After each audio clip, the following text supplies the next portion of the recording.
పెళ్ళయి 6 నెలలు కూడా తిరగకుండానే అబ్బాయి తల్లిదండ్రుల నోట వచ్చే కామన్ మాట ఏంటో తెలుసా? పెళ్ళాం వచ్చాక మా అబ్బాయి చాలా మారిపోయాడు, ముందులా లేడు. అలాగే భార్య నోట వచ్చే మాట ఎలా ఉంటుందంటే, పెళ్లికి ముందు మా ఆయన బాగా లవ్ అండ్ ఎఫెక్షన్ చూపించేవాడు, పెళ్లి తర్వాత అది కాస్త తగ్గింది. ఇదిలా ఉంటే అబ్బాయి ఫ్రెండ్స్ కూడా, అరే వీడు పెళ్లి తర్వాత చాలా మారిపోయాడు రా, is not the same person. So ఇక్కడ రియల్ ఇష్యూ ఏంటంటే, అబ్బాయి నిజంగా మారాడా? Answer is absolutely no.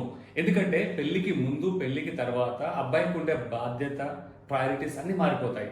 So అబ్బాయిలకు నేను ఇచ్చే మెసేజ్ ఏంటంటే, ఈ ట్రయాంగులర్ బ్లేమ్ లో మీరు స్ట్రెస్ఫుల్ అవ్వకండి, అలాగే పర్సనల్ గా తీసుకోకండి. At the same time don't ignore them. Life లో బ్యాలెన్స్ అనేది చాలా ఇంపార్టెంట్. పెళ్లికి ముందు మీ పేరెంట్స్ మీ టాప్ ప్రయారిటీ, తర్వాత ఫ్రెండ్స్ వచ్చేవాళ్ళు. కానీ పెళ్లి తర్వాత మీ టాప్ ప్రయారిటీ చేంజ్ అవుతుంది. ఆబ్వియస్ గా మీ లైఫ్ పార్ట్నర్. ఎందుకంటే నెక్స్ట్ 70 to 80 years మీరు మీ జీవిత భాగస్వామితో జర్నీ చేస్తున్నారు. భావి తరాలకు మీరు ఫౌండేషన్ లెగసీని ఎక్స్టెండ్ చేస్తున్నారు. అలాగని మీ పేరెంట్స్ని తక్కువ చేయమని చెప్పట్లేదు. మీ పేరెంట్స్కి కావాల్సిన బాధ్యతను, రెస్పాన్సిబిలిటీని, అలాగే వాళ్ళతో ఇమోషనల్గా కనెక్ట్ అయి ఉండాలి. పెళ్లికి ముందు మీరు ఇచ్చే టైంలో సగం టైం అయినా క్వాలిటీ టైం ఇవ్వండి.